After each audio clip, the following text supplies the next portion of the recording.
Jadi sore ini judul khotbahnya adalah Eklesia membangun hadirat Tuhan. Eklesia membangun hadirat Tuhan. Gereja membangun hadirat Tuhan.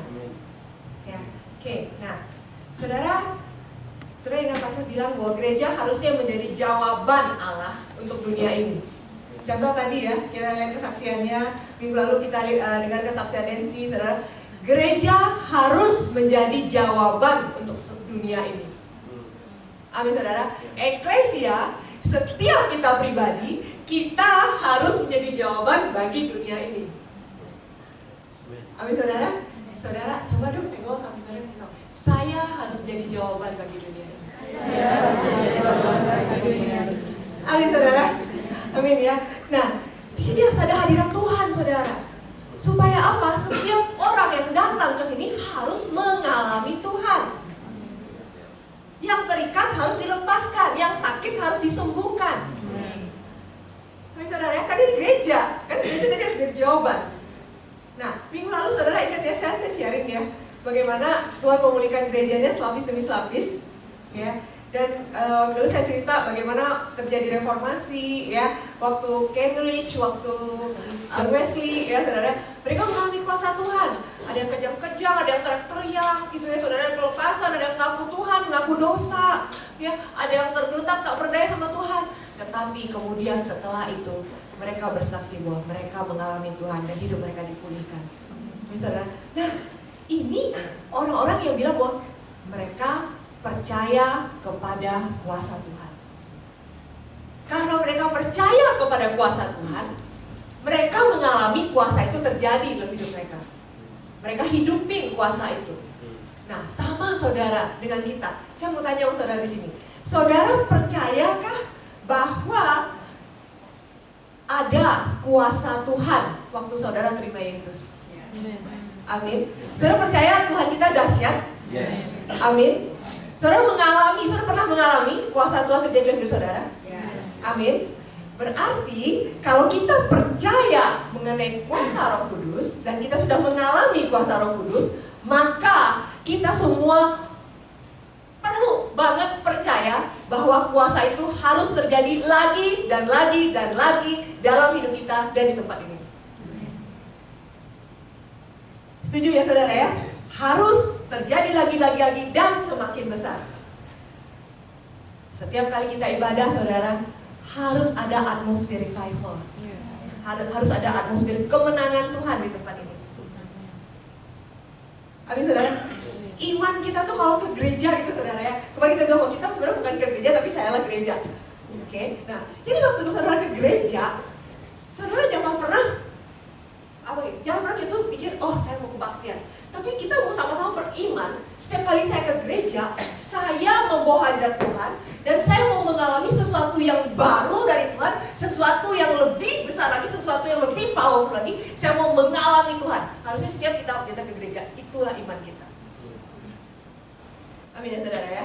Nah, jadi saudara kemarin kalau saudara ingat pasti ngomong nih, besarnya kuasa Tuhan, ya, kuasa hadirat Tuhan di tempat ini tergantung dua hal. Yang utama, pertama, pengertian kita, ya, pengertian kita tentang kuasa dan hadirat Tuhan itu sendiri. Terus kedua, saudara, besarnya hadirat Tuhan di tempat ini juga bergantung pada pengorbanan kita. Ya, jadi pertama pengertian kita dan kedua pengorbanan kita. Ini dua hal yang paling penting walaupun ada yang lain. Ya, nah, jadi saudara, kita harus samakan pengertian bahwa Tuhan kita hidup, Tuhan kita berkuasa, dan Tuhan itu sangat mau hadir di sini. Tuhan itu sangat mau bekerja dalam hidup saudara. Tuhan itu sangat mau melakukan perkara-perkara yang jauh lebih besar. Dan waktu kita percaya sama kuasa Roh Kudus, kita akan semakin mengalami harusnya kuasa Roh Kudus itu terjadi dalam hidup kita. Amin ya saudara ya. Nah, Roh Kudus itu adalah sebuah pribadi, yang hidup. Dia akan sangat mau hadir waktu saudara dan saya menginginkan dia. Dia akan sangat mau bekerja waktu kita sehati, ya, sepikir menginginkan dia bekerja di tempat ini. Amin saudara, ya. Nah, jadi saudara sekarang kita mau lihat nih, ya. Tadi kan bicara dari pengertian kita, ya. Kita udah ngerti. Nah, sekarang kita mau belajar bahwa pengorbanan itu ternyata penting sekali untuk kita semua boleh mengalami hadirat Tuhan. Ya. Kenapa? Karena nggak ada pengorbanan, nggak ada apinya Tuhan. Gitu, ya. Jadi kalau nggak ada pengorbanan, nggak ada api. Tapi semakin banyak pengorbanannya, oke, semakin besar apinya. Oke, itu yang terjadi dengan revival Elia. Pengorbanannya besar, saudara ingat ya. Sudah lembu, terus minta air banyak-banyak, padahal 3 tahun nggak hujan, ya kan saudara ya. Semakin besar pengorbanan, semakin besar api. Ya, itu bicara bagaimana kita membangun rumah kita sama Tuhan, hadirat Tuhan. Nah, saudara, kita lihat ya sekarang, kita lihat sama-sama. Saudara, berikutnya firman Tuhan. Gini loh saudara, gereja itu harus dipikul sama-sama. Jadi gak ada yang namanya gereja yang Tuhan desain yang hanya dibangun di atas 1-2 orang tuh gak ada. Ya kita lihat firman Tuhannya ya. Ulangan 10:8. Pada waktu itu Tuhan menunjuk suku Lewi untuk mengangkut tabut perjanjian Tuhan, untuk bertugas melayani Tuhan dan memberi berkat demi namanya sampai sekarang. Oke, gambarnya gitu loh.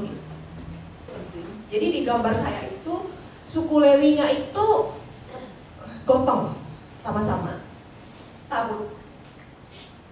Ya, saudara ya. Tuhan suruh suku Lewi itu, waktu itu kan Tuhan pilih suku Lewi. Lewi itu kan untuk melayani Tuhan, khusus gitu kan ya. Terus mereka harus gotong tabutnya. Oke, sama-sama bareng-bareng digotong.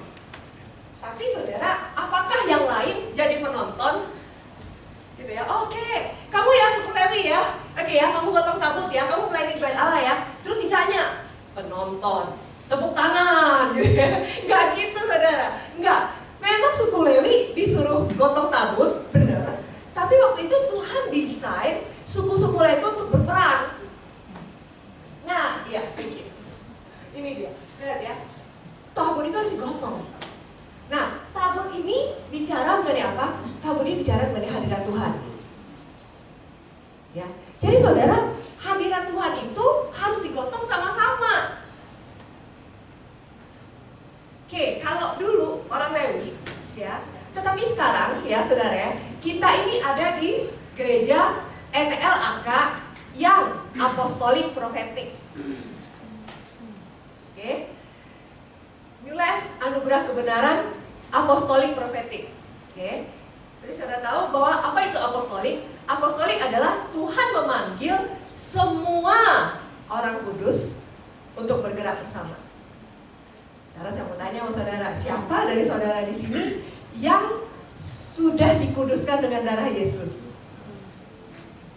Oke. Haleluya. Thank you. Ada beberapa yang angkat tangan, saya kasih tahu sama saudara. Saudara, begitu saudara terima Yesus, saudara itu sudah dikuduskan dengan darah Yesus. Oke. Berarti ya, kalau tadi Tuhan panggil gereja apostolik, semua orang kudus terlibat. Berarti saya mau tanya, berarti siapa di sini yang Tuhan pilih untuk ngusung hadirat Tuhan? Siapa yang merasa saudara dipilih Tuhan untuk ngusung hadirat Tuhan di sini? Amin. Thank you saudara. Amin saudara. Ya, karena Tuhan memanggil semua orang kudus untuk terlibat. Berarti kita ngusungnya bareng-bareng nih saudara. Amin ya saudara. Jadi hadirat Tuhan itu bukan tanggung jawab tim musik, walaupun mereka di depan, gitu saudara. Tapi kita ngusung bareng-bareng. Ya saudara ya. Nah, kemudian saudara kita dari apostolik profetik. Ya, apa itu profetik? Profetik artinya kita belajar untuk dituntun oleh Roh Kudus sehari-hari. Itu profetik, saudara, ya. Nah, jadi saudara, untuk kita bisa dituntun sama Roh Kudus setiap hari, berarti kan kita harus belajar dengan suara Tuhan terus nih. Setuju kan? Nah, saudara, kalau kita mau dengar suara Tuhan terus, dituntun sama Roh Kudus terus, saudara, kita itu butuh api Tuhan tuh selalu bakar kita.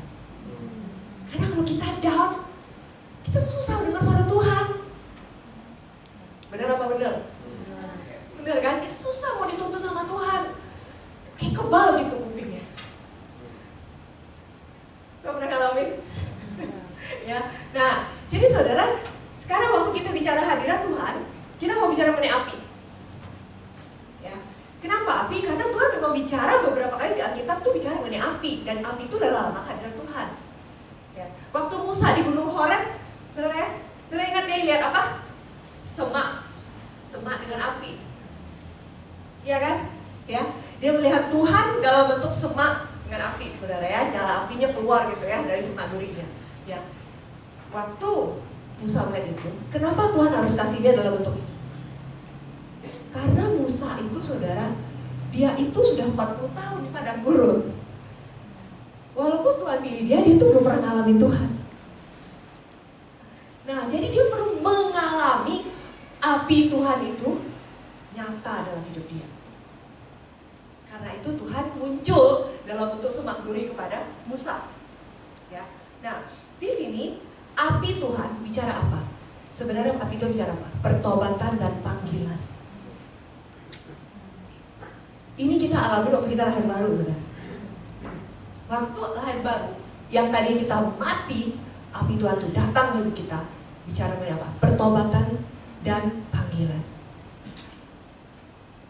Oke, nah kemudian waktu bangsa Israel di padang gurun ya, saudara ya. Sudah tahu nih, Tuhan kasih mereka tiang awan, siang hari dan malam hari tiang api, ya. Itu sebenarnya lambang hadirat Tuhan, saudara. Buat Tuhan selalu ada buat mereka siang dan malam.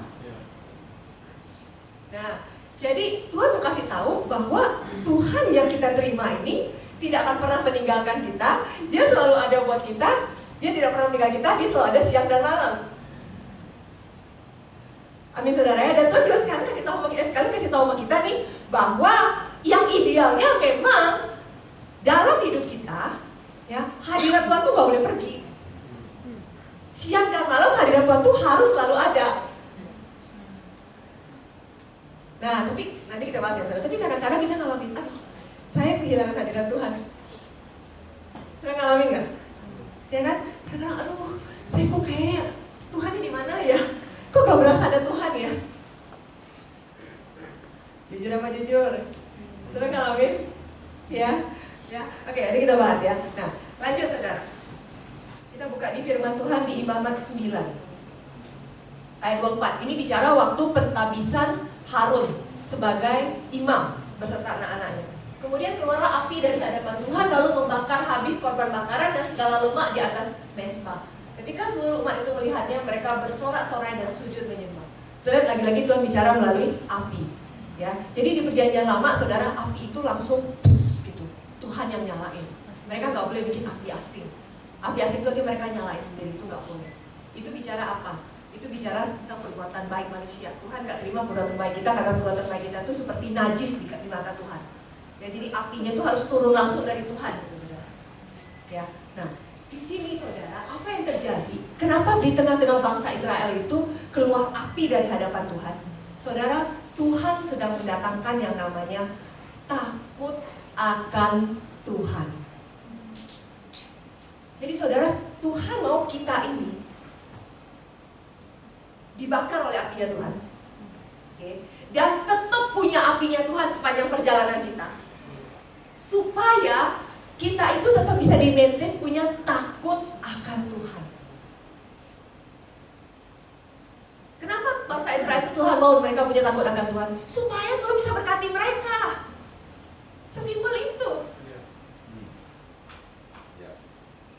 Amin ya saudara ya. Nah di kita sekarang, ya saudara ya, di kita sekarang api Tuhan tuh kita bisa lihat di mana?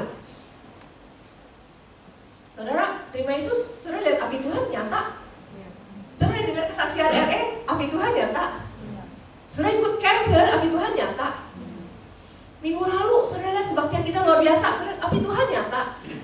Saudara, waktu kita melihat perbuatan-perbuatan Tuhan yang wajarnya ya saudara ya, yang wajarnya, semakin kita melihat perbuatan Tuhan, semakin kita mendengar kesaksian mengenai kedahsyatan Tuhan, semakin di hati kita timbul takut akan Tuhan. Semakin kita gak berani main-main sama Tuhan. Lanjut ya saudara ya, 2 Tawarik 7 ayat 1.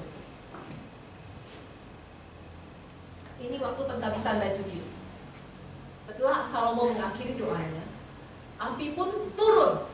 Lagi-lagi api turun dari langit saudara ya, memakan habis korban bakaran dan korban-korban sembelihan itu, dan kemuliaan Tuhan memenuhi rumah itu. Saya lihat koneksi antara api dan kehadiran Tuhan.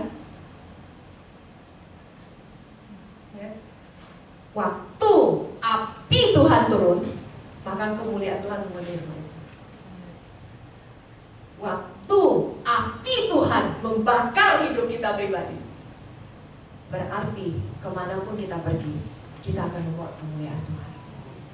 Nah, itu juga yang kita lihat next slide ini. Itu juga yang kita lihat waktu revival. Waktu revival Elia, sama waktu di Kisah Para Rasul. Sama kan saudara? Apinya turun dari langit. Nah, sekarang pertanyaannya, kenapa Tuhan muncul berulang kali dalam wujud api? Itu dong pertanyaannya kan, dan tadi kita seperti itu kan. Sekarang tadi itu saudara, api itu adalah lambang kehadiran Tuhan. Ya, salah satu lambang kehadiran Tuhan. Ya, ada api, berarti ada hadirat Tuhan. Ada kuasa Tuhan, ada takut akan Tuhan, ada pertobatan, ada kelepasan, ada kebangunan rohani. Jadi itu adalah hatinya Tuhan untuk api Tuhan itu turun di tengah-tengah umat Tuhan. Nah, terus pertanyaannya, api itu harus nyala terus nggak? Gitu kan? Ya, kita lihat ya, saudara ya, api itu terus nyala terus nggak? Gitu. Kita lihat bantuan Imamat 6.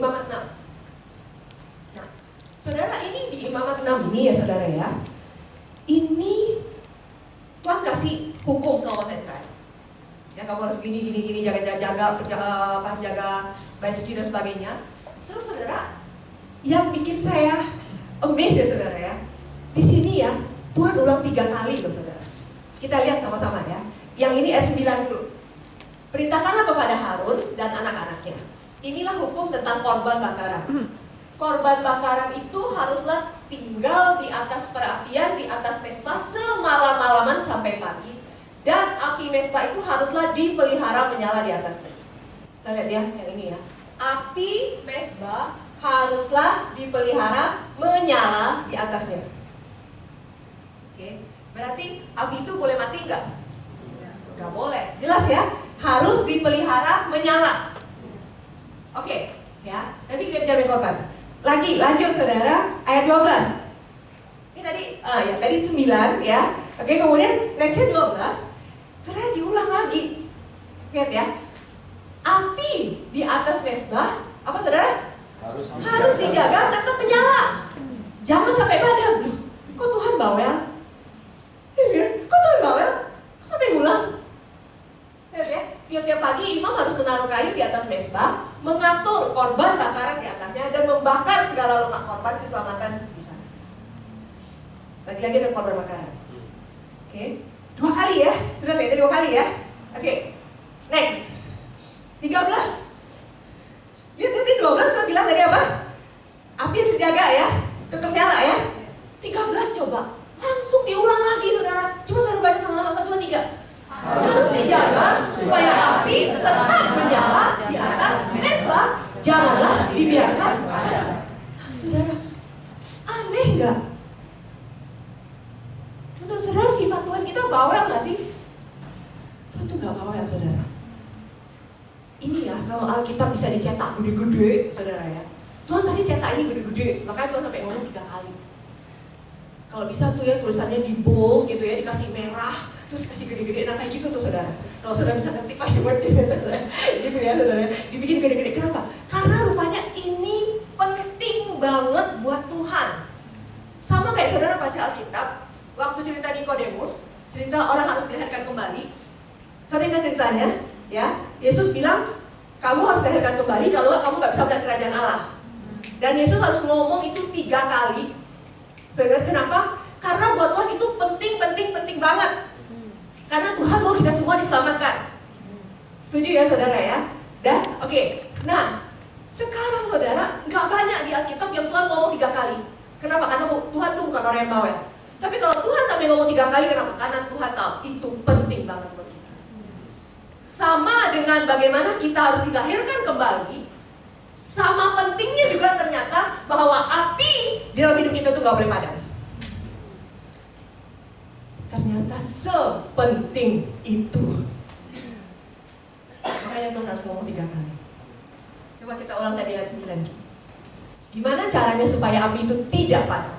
api mesbah itu haruslah dipelihara. Jadi saudara, supaya api itu tidak padam, kita lihat harus diapain saudara? Dipelihara. Oke, coba ayat 12 tadi. Nah, lanjut. Api di atas mesbah itu harus dijaga. Coba tetap menyala. Oke, 13. Nah, harus dijaga. Sudah lihat? Lagi-lagi dijaga. Oke. Nah, jadi saudara, bagaimana caranya supaya api Tuhan di dalam hidup kita tidak padam? Berarti harus apa tadi? Dipelihara dan dijaga. Gak boleh cuek sama api Tuhan itu, karena ternyata sepenting itu loh. Dan caranya berarti harus dipelihara dan dijaga. Berarti kalau api itu tidak dipelihara dan tidak dijaga, berarti api itu padam. Padam. Dan guys, betapa pentingnya ternyata api itu buat Tuhan. Ya, amin ya. Nah, kita lihat saudara tadi yang tadi lagi di ayat 9 lagi. Korban bakaran. Oke. Di sini kita bicara mengenai korban bakaran, ya. Api itu nyala, tapi harus ada korbannya. Ya, kemudian diulang lagi tadi yang kita baca di ayat 12. Oke, harus ada korban. Nah, siapa korban bakarannya? Ini kan perjanjian lama nih. Mereka kasih kambing, domba, ya kan? Buat kita di perjanjian baru, siapa korban bakarannya? Yesus, betul. Ya, korban bakaran yang pertama dan terutama itu Yesus. Yesus sudah mati buat kita, amin saudara. Ya, karena Yesus sudah mati buat kita, karena itu api Tuhan membakar kita sehingga kita bisa percaya Yesus. Setuju ya saudara ya? Tapi saudara, Yesus sudah selesai tugasnya. Dan sekarang Yesus duduk di sebelah kanan Allah Bapa yang Maha Kuasa. Jadi sekarang, selain Yesus, ada korban bakaran berikutnya. Siapakah itu? Kita. Betul sekali saudara. Kita. Ya, Yesus sudah menjadi korban bakaran buat kita, tetapi kita sendiri harus menjadi korban bakaran supaya api itu bisa dipelihara dan dijaga. Api yang sudah diberikan oleh Yesus itu harus dipelihara dan dijaga oleh korban bakaran, yaitu diri kita sendiri. Roma 12 ayat 1. Saudara baca ya, 1, 2, 3. Karena itu saudara-saudara, demi kemurahan Allah, aku menasihatkan kamu supaya kamu mempersembahkan tubuhmu sebagai persembahan yang hidup, yang kudus, dan yang berkenan kepada Allah. Itu adalah ibadahmu yang sejati. Dan kamu mempersembahkan tubuh. Jadi korbannya kita sendiri kan? Semakin kita berkorban, semakin besar apinya. Sama kayak di Elia kan saudara. Semakin besar korbannya, semakin besar apinya. Semakin besar pengorbanan kita, semakin besar juga api Tuhan itu akan melalap kita. 1 Tesalonika 5:19. Saudara baca ya, 1, 2, 3. Janganlah padamkan. Sama kan tadi, apinya nggak boleh padam. Cuma tadi itu versi perjanjian lama, ini versi perjanjian barunya. Janganlah padamkan.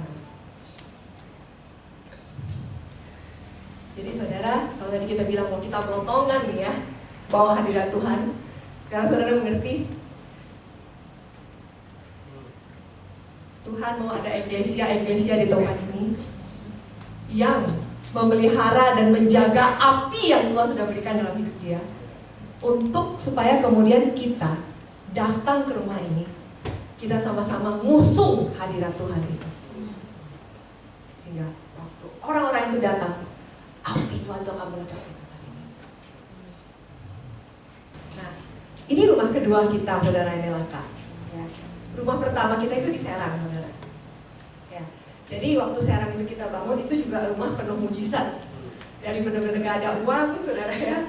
Dan kita gak pernah pikir kita bisa bangun gedung gereja, karena waktu itu kondisi jemaat kita tuh waktu di Serang saudara, itu sebagian besar itu buruh pabrik dengan pendapatan. Kalau buruh pabrik berarti bukan atasan pabrik ya saudara, buruh pabrik. Jadi dengan gajinya itu gaji buruh saudara. Sebagian besar tempat kita waktu itu sekitar 10 tahun yang lalu, 20 tahun yang lalu itu model kayak gitu.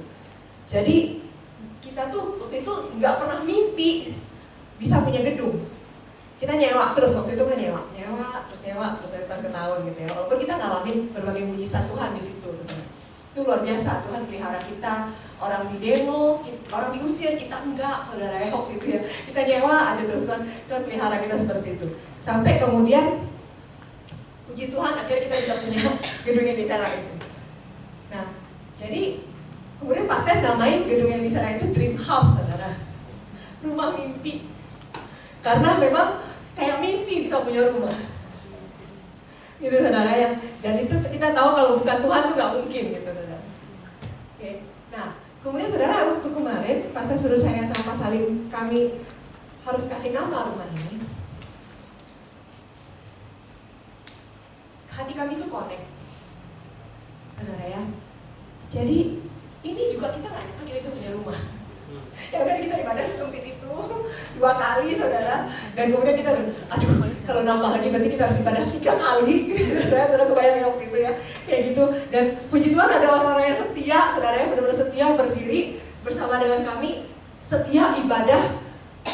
Kita datang dari pagi banget ya, jam 7 ya kalau nggak salah ya, jam 7 setengah 8, terus pulangnya jam 9 malam.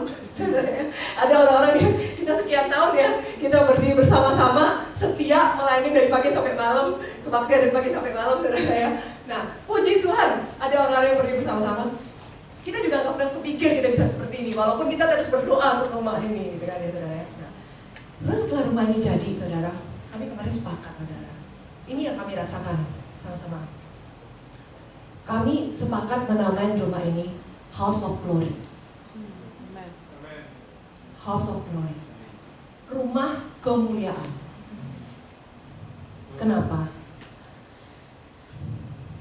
Kalau bicara kemuliaan, yang terutama dari kepala kita adalah kemuliaan surga. Kemuliaan surga yang begitu luar biasa. Dan itu yang ada di hati kami. Bahwa kami rindu kemuliaan surga itu ada di tempat ini.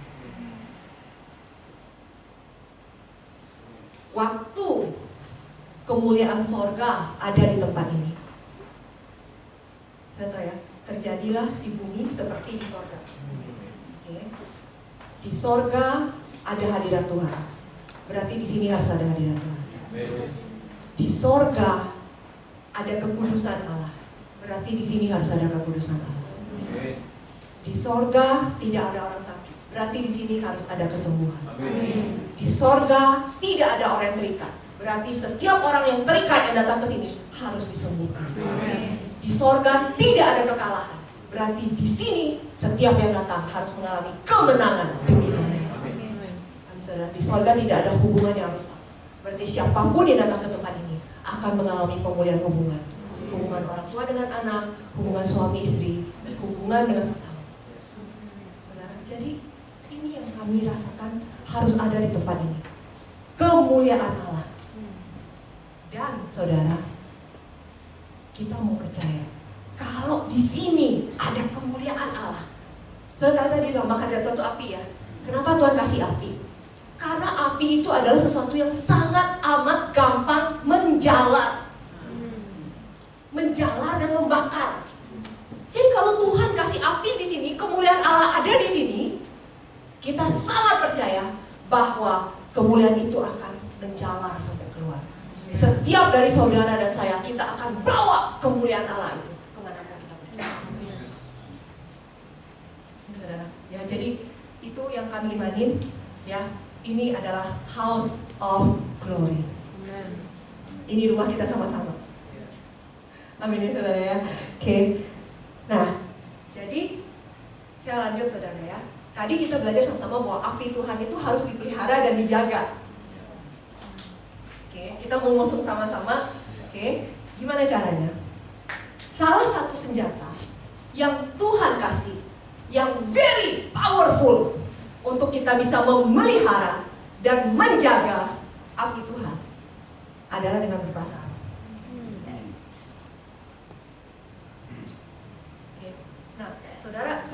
kemarin, saya mau pelajari firman Tuhan. Dan saya tuh amazed, ada suatu kebenaran yang wow gitu ya. Yang, loh, kok selama ini saya skip gitu. Oke, saudara coba buka dari Roma 8 ayat 6.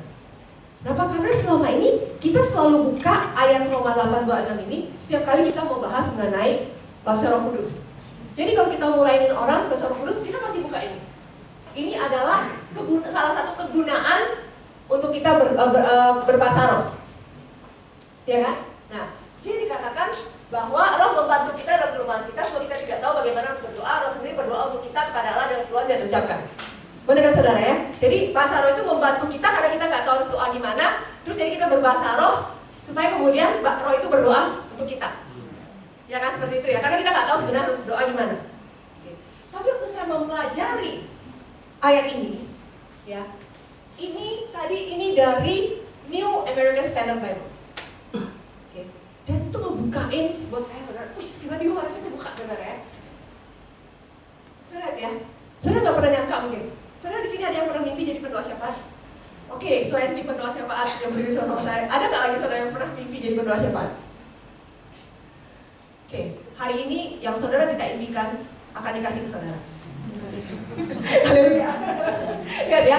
Oke, likewise the Spirit helps us. Ini ya, ini benar semua keterjemahannya. Kita nggak tahu bagaimana harus berdoa. Oke, ya bahasa Indonesia ini ya. But the Spirit Himself, tetapi Roh Kudus itu sendiri. Lihat ya, Roh Kudus itu sendiri intercedes for us, berdoa syafaat buat kita, dengan erangan-erangan yang terlalu dalam untuk diucapkan dengan kata-kata. Saudara ya, tetapi Roh Kudus itu sendiri berdoa syafaat buat kita. Buat siapa saudara? Kita. Buat kita. Dengan erangan-erangan yang terlalu dalam untuk kata-kata. Wow, waktu ini kebuka. Wow, saudara ternyata, saudara gak pernah mimpi jadi pendoa syafaat kan? Tapi tahukah saudara, setiap kali saudara berdoa bahasa roh, Roh Allah yang di dalam saudara itu bersyafaat buat saudara sendiri. Wow, can you imagine? Kita menjadi pendoa syafaat buat diri kita sendiri dulu sebelum kita berdoa buat orang lain. Luar biasa nggak Tuhan? Luar biasa nggak Tuhan? Kita nggak tahu apa yang kita doakan. Ternyata kita sedang berdoa syafaat buat diri kita sendiri. Ini yang saya bilang tadi. Bahasa roh adalah salah satu cara dan senjata yang Tuhan berikan kepada kita untuk kita bisa memelihara dan menjaga api yang sudah Tuhan berikan. Karena dengan bahasa roh kita bahasa roh dan kita bersyafaat buat diri kita kan, supaya api kita ini tetap berkobar-kobar gitu. Nah, ayat ini saudara connect dengan beberapa ayat. Kita lihat ya berikutnya ya, untuk mengkonfirmasi bahwa benar loh bahasa roh itu ternyata se-powerful itu. Coba Yudas 1 ayat 20, ini saya pernah bahas sama saudara. Akan tetapi kamu saudara-saudara terkasih, bangunlah dirimu sendiri, ya, di atas dasar imanmu yang paling suci. Ya ini imannya juga salah ya saudara. Berdoalah dalam Roh Kudus. Saudara kalau bahasa Inggrisnya saudara ngerti. Building yourself up. Bangunlah dirimu, building yourself up on your most holy faith, di atas imanmu yang tertinggi. Gimana caranya? Praying in the Holy Spirit. Kalau mau ini, building yourself up, build up. Soalnya kalau mau orang nge-gym, itu kan lagi build up dia punya otot. Nah, saudara, waktu kita berbahasa roh, kita itu sedang bangun, kita punya spirit. Makanya kita build up yourself. Dan ternyata caranya, gimana? Berdoa dalam bahasa roh. Connect ke satu lagi, ya. Ini yang kita biasanya, ya tadi aku lupa kasih ayat, harusnya ada 4. Coba bikin next. Siapa yang berkata-kata dalam bahasa roh? Dia membangun dirinya sendiri. Connect nggak sama yang tadi 2? Sudah lihat? Tuhan kasih ayat-ayat yang mengkonekkan dan membuat kita mengerti betapa powerfulnya bahasa roh itu. Itu sebabnya Rasul Paulus bilang, aku baru berkata-kata dalam bahasa roh lebih banyak dari kamu semua. Dan Rasul Paulus dipakai Tuhan dengan sangat powerful. Saudara sekarang melihat, saudara bersyafaat bagi dirimu sendiri. Amin saudara ya. Nah jadi Tuhan kasih bahasa roh ini sebagai senjata supaya gereja Tuhan berkemenangan. Karena kalau kita nggak, ini ya saudara, kalau kita nggak pakai senjata, saudara, setiap hari itu kita diserang, dibombardir dari berbagai hal. Kita ketemu masalah, ya, medsos, gitu ya, saudara, tekanan, gitu saudara ya. Terus omongan negatif, saudara, pak. Saudara nggak sih? Ya, walaupun medsos itu netral, tapi untuk kita buka banyaknya hal negatif. Iya kan? Berita-berita segala macam, ya kan, sampah-sampah dunia. Api kita bisa padam, saudara. Nah, saudara kita lihat tadi ya, coba lihat tadi di ayat 6, tadi Imamat 6 tadi, saudara lihat ya. Kita balik sedikit ke ayat Imamat 6 tadi. Korban bakar itu tinggal di atas perapian, di atas mezbah semalam-malaman sampai pagi. Oke? Next, 12 tadi. Dijaga tetap menyala, jangan sampai padam. Harus atur kayu di atasnya. Oke, sorry, jangan sampai padam. Nah, nih lihat. Tiap-tiap pagi ditaruh kayu lagi supaya kebakar lagi. Oke? Karena ayat 13. Ayat 13. Nah, oke, dijaga supaya api tetap menyala, jangan dibiarkan padam. Jadi kita lihat saudara, pagi harus atur supaya dia nyala sampai malam dia harus atur supaya dia nyala sampai pagi. Pagi dia atur lagi kayunya supaya dia nyala lagi sampai sore. Nggak boleh padam. Jadi pagi, malam, nggak boleh putus. Ya nggak saudara? Ya. Nah, berarti saudara, kalau kita belajar dari sini, berarti kita tuh harus connect sama Roh Kudus terus pagi, siang, sore, malam, pagi, siang, sore, malam, pagi, siang, sore, malam. Iya kan tadi kan? Nah, sorry terus terang, kita ini sibuk. Bener gak? Kerjaan kita banyak, pikiran kita banyak. Karena itu Tuhan kasih kita berbahasa roh supaya kita bisa berdoa kapan saja dan di mana saja. Pagi, siang, sore, malam. Pagi, siang, sore, malam. Kita bisa terkonek dengan Roh Kudus. Jadi saudara, berbahasa roh itu berarti kita perlu lakukan tiap-tiap hari. Tiap-tiap hari saudara. Makanya tadi saya suka banget Alim pilih lagu Day and night, ya? Night and day, let incense arise, saudara ya. Pagi sampai malam, malam sampai pagi, lupa itu harus nyala terus. Ya saudara, itu yang benar emang Alkitabiah saudara. Coba Keluaran, ini gak ada di slide aku, dikit loh, Keluaran 30 ayat 7. Nih, di atas mezbah itu harus memakan ukupan dari wangi-wangian. Tiap-tiap pagi apabila ia membersihkan lampu-lampu, haruslah ia membakarnya. Lihat ya, pagi dia bakar. Oke, lanjut.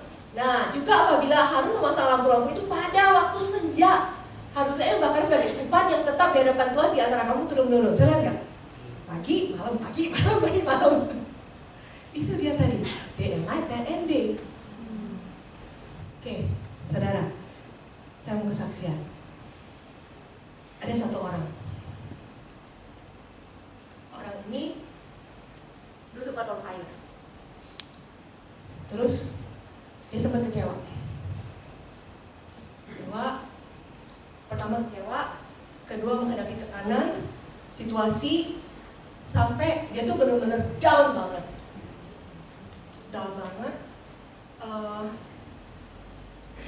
Sampai di kondisi dia tuh sempat hilang dari gereja. Saya sempat ketemu dia, saya ngobrol, saya balik. Tapi waktu itu dia dalam kondisi yang benar-benar mungkin maaf dikata enak kali ya, enak sama hadirat Tuhan, enak sama firman Tuhan gitu ya. Saking benar-benar sakit rohaninya, gitu ya. Jadi ini orang nggak bisa balik. Tapi sebelumnya dia sering ikut saya, gitu ya. Nah, kemudian ya udah, kalau memang kamu belum balik gak apa-apa, tapi kita tetap bangun hubungan, sekali-sekali kalau bisa ketemu kita ketemu, gitu ya, seperti itu. Nah, saudara, kemudian waktu itu kan pandemi itu, sering ingat nggak? Waktu pandemi itu, Pastor sempat ngajarin kita sebelum pandemi atau pandemi ya, yang Pastor ngajarin kita doa bahasa roh yang kita 10 menit, habis itu 15 menit, habis itu 20 menit. Sebelum pandemi ya? Oke. Nah, itu waktu itu dia lakuin, saudara. Dia sempat lakuin. Terus tapi kemudian ya udah, karena apinya habis, stop gitu ya. Nah, jadi waktu dia dalam kondisi yang benar-benar pokoknya wah kecewa gitu. Nah, dia udah namanya sakit rohani, baca firman pun udah gak bisa. Udah gak bisa masuk, gitu, saudara, gak bisa ngapa-ngapain. Tapi dia waktu itu kesaksian sama aku, dia WA aku kenapa, karena dia bilang terima kasih tante karena aku waktu baca sampai nangis terus terang ya. Itu bukan apa-apa, bukan maksud apa-apa, tapi maksudnya ini cuma kesaksian dia bilang makasih tante karena tante pernah mencontohkan sama aku bahwa tante berbahasa terus-menerus. Ya, jadi saudara, aku tuh kalau nyetir, aku tuh selalu bahasa roh. Ya, kalau di rumah juga kalau nggak itu ya ngapa-ngapain itu bahasa roh, mandi bahasa roh, saudara ngapa-ngapain naik turun tangga bahasa roh gitu ya. Sehari itu memang seperti itu, saudara. Nah, jadi kalau orang yang sering ikut mobil aku itu tahu bahwa memang aku tuh biasanya memang bahasa roh, gitu. Nah, ya udah supaya aku terkonek sama Tuhan gitu aja. Dan buat aku bahasa roh itu adalah my lordship, gitu, saudara ya. Nah, jadi orang ini dulu sering ikut aku dan dia ingat Tante Shelly itu selalu berbahasa roh di mobil. Jadi waktu dia gak bisa apa-apa sama sekali. Sedown itu, yang dia bisa waktu itu cuma bahasa roh. Jadi dia pergi kerja, pulang kerja, di motor, dia cuma bisa bahasa roh. Dia setel musik, dia bahasa roh. Untungnya gak ke gereja masih bahasa roh. Haleluya. Dia gak sadar rupanya dia sedang bersyafaat buat dirinya sendiri. Jadi rupanya saudara, bahasa roh sehari, 2 hari, nggak ada efek saudara, belum ngefek. Oke saudara ya, dia lakukan itu berbulan-bulan saudara, sampai kemudian orang ini pulih. Sekarang ini orang ini udah pulih dan kembali ke callingnya kembali. Oke. Tapi saudara, dia bilang, waktu itu aku dengar khotbah Om Stefan tentang sebuah khotbah dan tiba-tiba aku keklik dan aku bangkit. Tapi aku tahu kenapa aku bisa tetap bertahan sekian lama walaupun aku gak bisa ke gereja, walaupun aku senang itu. Karena rupanya selama ini aku tetap berbahasa roh. Wow, saudara ya, ini orang yang sudah hampir hilang, tapi dia bersyafaat buat dirinya sendiri dan menyelamatkan dirinya sendiri. Saudara, betapa powerfulnya bahasa roh itu. Ya, walaupun saudara kecewa dalam kondisi sakit rohani separah apapun, bahasa roh itu menyelamatkan. Nah, saudara, saya tuh tergerak. Saya mau ajak saudara semua. Saya mau ulang lagi yang Pastor pernah lakukan.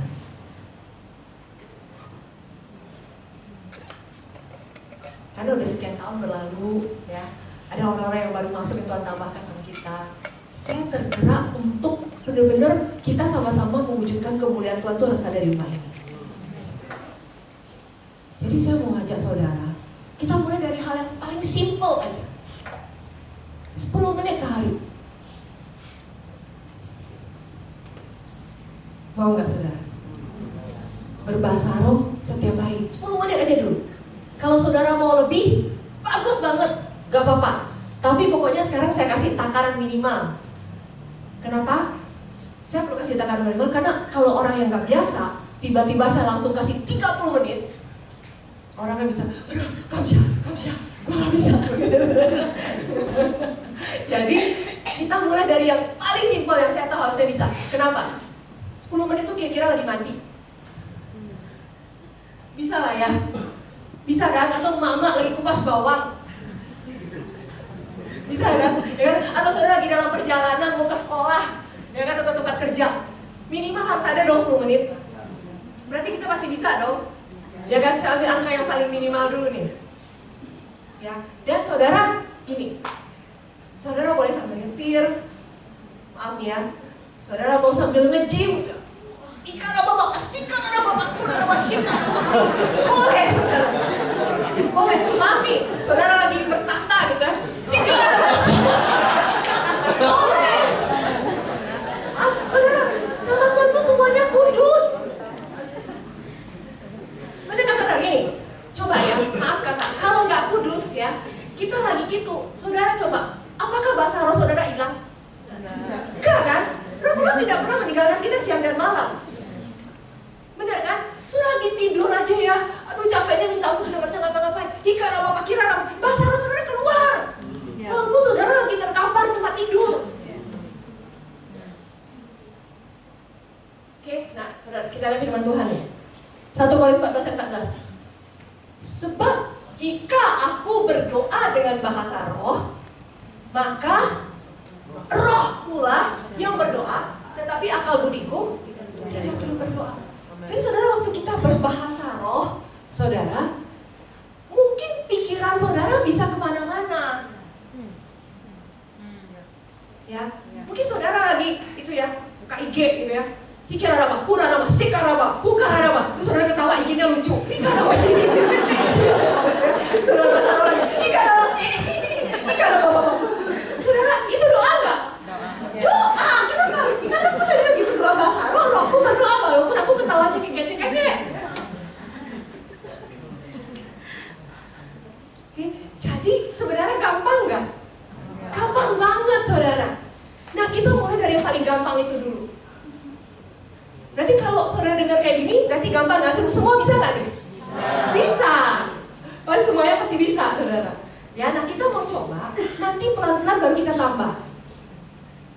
Jadi saudara setia dulu tiap hari 10 menit. Mau saudara?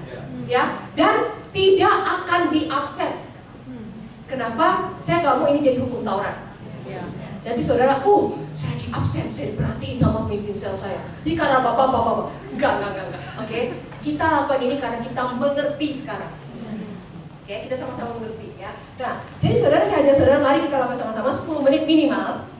Ya, saudara ya. Dan saudara kebayang nggak? Ini sekarang bulan Januari akhir ya. Oke ya. Saya mau komporin saudara semua untuk ikut camp. Camp itu nanti minggu kedua Juli. Saudara kebayang nggak? Kalau saudara ikut camp dari bulan, ini anggap kita minggu sekarang terakhir ya. Jadi kita tuh punya 5 bulan setengah untuk build up. Kita punya otot rohani. Saudara kebayang nggak kalau saudara-saudara yang tadi sudah build up otot rohani ini ikut camp? Jadinya apa saudara? Dahsyat loh. Powerful. Saudara kalau kita berdoa nih, berani doa minta revival nih sama Tuhan nih. Saudara, saya percaya kalau saudara bangun otot rohani saudara, saya percaya saudara siap untuk revival. Saudara, di samping tadi saya ajak saudara bahasa roh, saya juga mau ajak saudara tetap baca firman. Jadi jangan saudara, saya bahasa roh sekarang gereja saya 10 menit tiap hari, saudara nggak baca firman, jangan. Dua-duanya tetap, ya, baca firman juga, bahasa roh juga, ya. Nah, sekarang gini, kenapa kita doa dibarengin sama bahasa roh? Pertanyaannya gitu dong, ya kan? Karena kalau orang doa, ya dia doa karena bawa syikir, kadang bawa kurang, bawa, tapi orangnya nggak baca firman, ya saudara ya. Kita tuh nggak tahu Tuhan bicara apa, sehingga saudara kita itu bisa jadi ngeroh. Saya pernah dengar kata orang Kristen ngeroh, error. Saya kasih contoh, mungkin saudara bisa jelas contoh ya. Pak Salim beberapa tahun yang lalu dia ketemu sama teman, lagi mau makan saudara, lagi mau makan, terus tiba-tiba orangnya nih, hus, dia mau duduk, pergi. Saling bingung, ada kucing, ada apa gitu ya, nggak ada, tapi hus gitu ya, ini apa? Terus orangnya bilang, ini tadi gue lihat tuyul, itu ada setan, terus hus gitu saudara. Saudara, ini gini loh saudara, ini contoh orang Kristen yang ngeroh. Di Alkitab Gak ada kan? Ya, mungkin dia berbahasa roh, oke, dia ngerti firman Tuhan. Tapi saudara, kalau kita baca Alkitab, kita tahu bahwa Tuhan memberi kita kuasa untuk mengusir iblis dan kalajengking. Benar gak saudara ya? Nah, kalau kita nggak ngerti kebenaran firman Tuhan, kita berdoa, kemudian Tuhan kasih kita sesuatu, kita nggak ngerti, akhirnya kita tuh sesat, belok. Saudara kalau baca firman, saudara ngerti ya? Saudara ngerti errornya di mana ya? Kenapa harus baca firman kan? Oke, nah, jadi saudara kita mau yang lurus-lurus saja sama firman Tuhan. Jangan sampai kita error gitu saudara. Makanya saudara tetap harus baca firman dan berdoa. Ya, atau kalau saudara cuma baca firman dan saudara nggak bahasa roh, ya saudara, itu beda lagi kasusnya. Kalau baca firman nggak tanpa ada bahasa roh, tadi kan bahasa roh itu kan kita bersyarat bagi diri kita sendiri. Dan dikatakan bahwa dengan kita bahasa roh kita itu Tuhan beri kuasa. Sehingga waktu kita hanya baca firman tanpa bahasa roh, kita itu tidak bisa memakai kuasa yang Tuhan kasih kepada kita. Jadi akhirnya kita tahu firman, tapi agamawi. Karena nggak dipraktikkan dengan kuasa sehari-hari. Jadi ini harus seimbang. Firman, roh, firman, roh, firman. Dua-duanya, saudara. Ya, oke. Nah, terakhir saudara. Tadi nyangkut sama House of Glory. Dan kita musuh hadirat Tuhan. Dan tadi saya bahas bahwa kita harus baca firman dan berdoa. Ya kan? Nah, saudara kalau lihat interior ruangan ini ya. Oke. Saudara lihat di sini nih. Ini tanaman apa ini? Nah, saudara, waktu kita mau pasang tanaman merambat, Awi tahu lah. Pak Salim tuh pokoknya harus tanaman merambat. Oke. Saya buka Shopee, kasih dia tanaman merambat 1, 2, 3, 4, semuanya ditolak. Ngotot, maunya cuma anggur doang. Terus bukan cuma tanaman aja, harus ada buah anggurnya.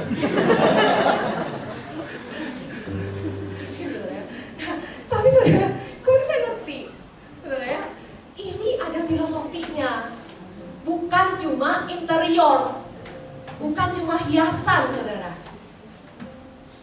Ya, ini sebenarnya bicara bahwa ada pokok anggur.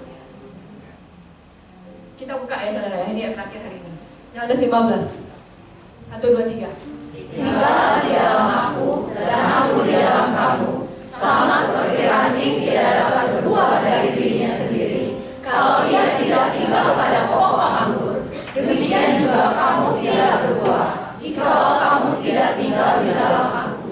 Akulah pokok anggur dan kamulah ranting-rantingnya. Barang siapa tinggal di dalam aku dan aku di dalam ia berbuah banyak. Sebab di luar aku kamu tidak dapat berbuah apa-apa. Serindu berbuah banyak. Dari sini tinggal di dalam Kristus, membangun hadirat Tuhan, maka kita akan berbuah banyak. Next, coba. Barang siapa tidak tinggal di dalam aku, ia dibuang keluar seperti ranting dan menjadi kering. Kemudian dikumpulkan orang dan dicampakkan ke dalam api lalu dibakar. Jika kamu tinggal di dalam aku dan firman-Ku tinggal di dalam kamu, mintalah apa saja yang kamu kehendaki dan kamu akan menerimanya. Satu lagi. Dalam hal inilah Bapa-Ku dipermuliakan, yaitu jika kamu berbuah banyak, dan dengan demikian kamu adalah murid-murid-Ku. Amin saudara. Saudara ngerti sekarang bagaimana caranya berbuah banyak? Amin saudara. Karena itu saudara, karena itu Tuhan gak mau di sini hanya ada yang menjadi penonton. Karena hatinya Tuhan rindu setiap kita berbuah banyak. Hatinya Tuhan rindu waktu kita tinggal di dalam Tuhan, kita minta apa saja Tuhan mengabulkan. Amin saudara. Amin. Tuhan akan dengan sangat senang hati membuat saudara dan saya berbuah banyak di rumah ini.